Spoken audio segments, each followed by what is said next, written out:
Total internal reflection. Total internal reflection का concept ये है, नाम से ऐसा लगता है कि रिफ्लेक्शन है, हम रिफ्लेक्शन का चैप्टर करने जा रहे हैं। रिफ्लेक्शन ही होगी, पर होगी रिफ्रैक्शन से। इमेजिन करो, ये आपके पास डेंसर मीडियम है, मान लो वाटर है, ये आपके पास रेयरर मीडियम है, मान लो एयर है। मान लो एक लाइट चलती है यहां से यहां, ये मान लो लाइट का सोर्स है, लाइट यहां भी जाएगी, यहां भी जाएगी, यहां भी, हर तरफ जाएगी, पर जो लाइट नॉर्मल के साथ जाएगी वो बिल्कुल भी बेंड नहीं होगी, क्योंकि एंगल ऑफ इंसिडेंस क्या होगा, जीरो, तो रिफ्रैक्शन भी क्या होगा, जीरो। कुछ लाइट ऐसे भी जाएगी, जो ऐसे जाएगी वो इस नॉर्मल से अवे फ्रॉम नॉर्मल बेंड हो जाएगी, जो ऐसे जाएगी वो और बेंड हो जाएगी। मेरे कहने का मतलब कि अगर एंगल ऑफ इंसिडेंस आई है तो रिफ्रैक्शन आर है, आई है तो आर है। जैसे जैसे आप आई को बढ़ाते जा रहे हो आपका रिफ्रैक्शन भी बढ़ता जा रहा है, क्योंकि म्यू क्या होता है, sine I by sine R. I बढ़ेगा तो आर भी बढ़ेगा।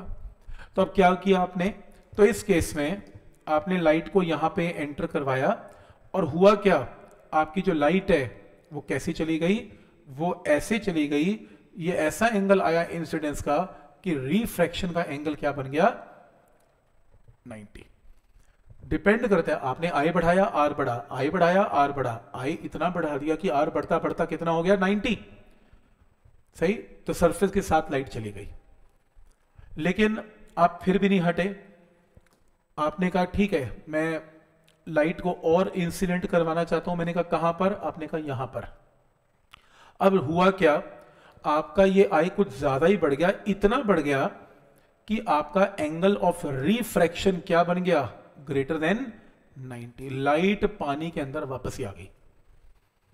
इसे बोलते हैं लाइट रिफ्लेक्ट कर गई, पर एक्चुअल में रिफ्लेक्ट क्यों की, क्योंकि रिफ्रैक्शन ज्यादा हो गई। तो ray of light is entering from denser to rarer, it will bend away from normal. वो अवे करते करते करते करते इतनी अवे हो गई कि वापस ही आ गई। इसे बोलते हैं टीआईआर हो गया।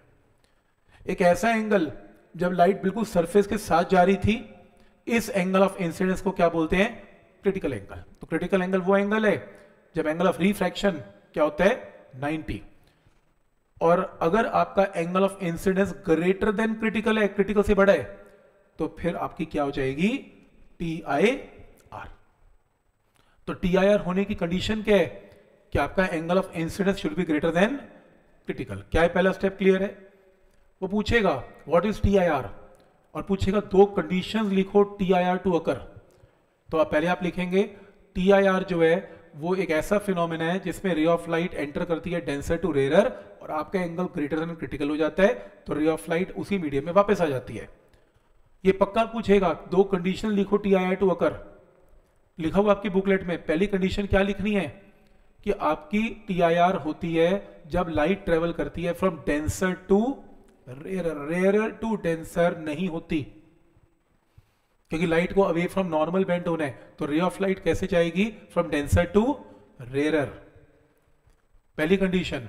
दूसरी कंडीशन, आपका angle should be greater than critical, और ये एंगल कहां बनता है, इन डेंसर मीडियम। तो डेंसर मीडियम में आपका एंगल ऑफ इंसिडेंस अगर क्रिटिकल से बड़ा है तो टी आई आर हो जाएगी। क्या पॉइंट यहां तक क्लियर है। तो ये देखो, ये आपके पास टी आई आर डायग्राम मैंने बना दिया था अभी। क्या बताया इसमें, T I R reflection is defined as a phenomena of reflection of light that takes place when ray of light travelling in a denser medium enters या gets incident at the interface of two media greater than the critical angle। Definition लिखनी है, diagram बनाना है, और condition लिखनी है। क्या condition है, कि कंडीशन टी आई आर की क्या है, number 1 light should travel from denser to rarer medium. Condition number 2 angle of incidence in denser medium should be greater than critical angle. क्या स्टेप यहां तक क्लियर है, कोई डाउट इसमें। और मैथमेटिकली एक और चीज लिख देना है, यहां से देख लो, ये मैथमेटिकल ये साथ में लिखा हुआ है, इसको ना इस थ्योरी की जगह ऐसे लिखो, ऐसे लिखो, ये लिखो म्यू डेंसर, ये लिखो म्यू रेयरर, ऐसे लिखो यहां पे इस पेज के सामने। म्यू, इसका डायग्राम नहीं बना हुआ, म्यू डेंसर म्यू रेयरर। आप एक रे ऑफ लाइट लें, ठीक है, आप एक रे ऑफ लाइट लें, और लेट अस सपोज ये नॉर्मल लें। आपका एंगल ऑफ इंसिडेंस अगर C है तो ये रिफ्रैक्शन का एंगल क्या बनने वाला है, 90। स्नेल्स लॉ लगाएं, यहां पे Snell's law is mu denser into sine of C is mu rarer into sine of 90। Sine 90 क्या होता है 1, तो साइन ऑफ सी की वैल्यू आ जाएगी mu rarer by mu denser. Diagram बनाएं और ये लिखें यहां पे बुकलेट में। जब TIR का पूरा पैराग्राफ आएगा तो साथ में ये भी बना के आए। और ये मैथमेटिकल फॉर्मूला भी बहुत इंपॉर्टेंट है जो करवाने जा रहा हूं।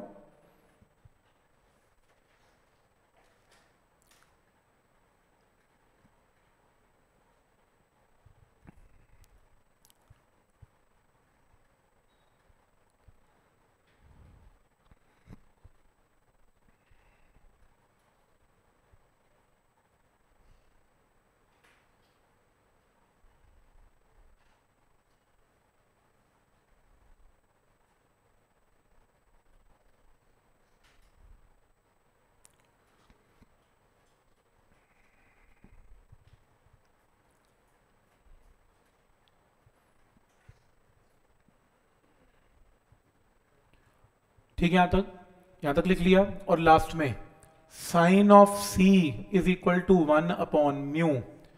अब एक काम करना, म्यू रेयरर को नीचे डेंसर को ऊपर, ये देखो ना म्यू आर को नीचे ले गया, तो ये क्या बनेगा, म्यू डेंसर ऊपर है रेयरर नीचे, ऐसे बनेगा ऐसे, ये देखो। तो साइन ऑफ सी की वैल्यू होगी 1 अपॉन म्यू डेंसर रेयरर। ये लो, ये इंपॉर्टेंट फॉर्मूला है, इसे नोट कर लो please. Sine C is 1 by mu, लेकिन म्यू कौन सा, डेंसर, इंपॉर्टेंट है। इन न्यूमेरिकल में आज मैं काफी यूज करने वाला हूं इसे मैं।